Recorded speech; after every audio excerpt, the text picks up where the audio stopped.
Okay, there's the LED lights are in there working, and you can see at least right now, the clock is working.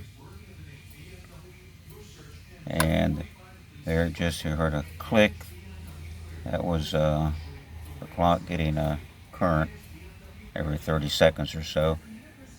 And the turn indicator is flashing about correctly. Pretty nice. So it appears what I'll have to do, let's see.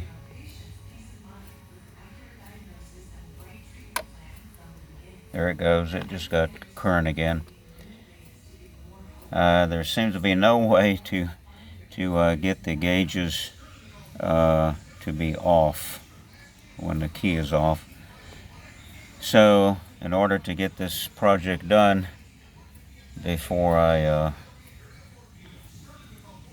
run out of time, I'm gonna have to put a little switch that will start and stop the when you turn on the car, the gauges won't come on unless you flip a little switch, and you have to remember to turn it off. It's about the only way. I'm at my wit's end on trying to figure it out. Any which way I do it, it's not working.